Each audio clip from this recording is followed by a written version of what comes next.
சர்மிளா, அதிமுக கூட்டணியில் பாரதிய ஜனதா கட்சி மற்றும் மற்ற கட்சிகளுக்கு எத்தனை இடங்கள் என்பது குறித்து இறுதி செய்வதற்காக அதிமுக பொதுச் செயலாளர் எடப்பாடி பழனிசாமி இன்று சற்று முன்பு டெல்லிக்கு புறப்பட்டு சென்றிருக்கிறார். பிற்பகலில் உள்துறை அமைச்சர் அமித்ஷாவை சந்தித்து அதிமுக கூட்டணியில் உள்ள அனைத்து கட்சிகளுக்குமான தொகுதிகளை இறுதி செய்வது குறித்து இன்று முடிவெடுக்கப்படும் என எதிர்பார்க்கப்படுகிறது. இன்று தமிழக பாஜகவின் மேலிட பொறுப்பாளர் பியூஷ் கோயல் சென்னை வருவதாக இருந்த போதிலும் பியூஷ் கோயலுக்கும் அதிமுக பொதுச் செயலாளர் எடப்பாடி பழனிசாமிக்கும் இதற்கு முந்தைய பேச்சுவார்த்தைகளில் எந்த விதமான உடன்பாடும் எட்டப்படாத சூழ்நிலையிலும் பாட்டாளி மக்கள் கட்சி மற்றும் அமமுக உள்ளிட்ட கட்சிகளுக்கான தொகுதிகளை முடிவு செய்ததில் சிக்கல் தொடர்ந்து நீடிக்கக்கூடிய சூழ்நிலையிலும் மேலும் சில கட்சிகள் புதிய தமிழகம் உள்ளிட்ட சில கட்சிகளை கூட்டணியில் இணைப்பது, அவர்களுக்கான தொகுதி பங்கீட்டை முடிவு செய்வது ஆகியவை குறித்தும் இறுதி முடிவு எடுக்காமல் ஒரு தேக்க நிலை ஏற்பட்டிருப்பதால் அதை முடிவுக்கு கொண்டு வருவதற்காக இன்று இபிஎஸ் டெல்லிக்கு பயணம் மேற்கொண்டிருக்கிறார்.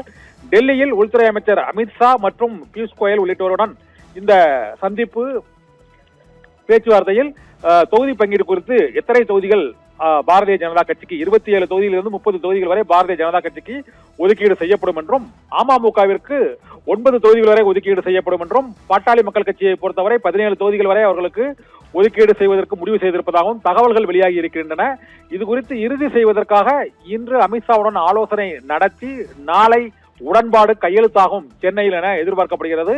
நாளை பியூஷ் கோயலும் அதிமுக பொதுச் செயலாளர் எடப்பாடி பழனிசாமியும் சென்னையில் கூட்டாக செய்தியாளர்களை சந்தித்து இந்த தொகுதி எண்ணிக்கை உடன்பாடை இறுதி செய்து அதிகாரப்பூர்வமாக அறிவிப்பார்கள் என எதிர்பார்க்கப்படுகிறது.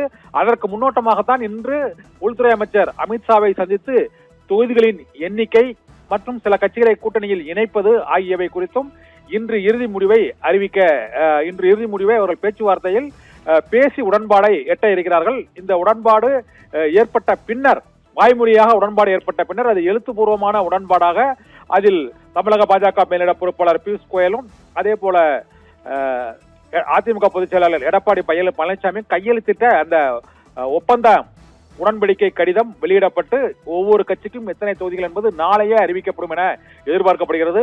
அதிமுக 170 தொகுதிகளை குறைந்து அண்மை காலத்தில் சட்டமன்ற தேர்தலில் போட்டியிடவில்லை.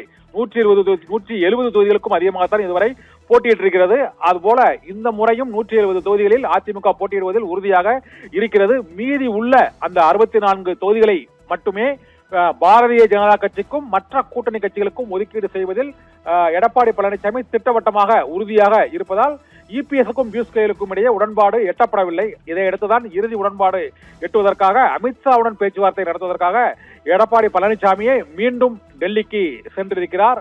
அதிமுக பாஜக கூட்டணி டெல்லியில் தான் இறுதி செய்யப்படும், அதன் பின்னர் சென்னையில் அது அறிவிக்கப்படும் என்ற எதிர்பார்ப்பும் எழுந்திருக்கிறது. நாளைக்குள் அதிமுக பாரதிய ஜனதா கட்சி கூட்டணியில் தொகுதி உடன்பாடு இறுதியாகும் என எதிர்பார்க்கப்படுகிறது. சர்மிளா.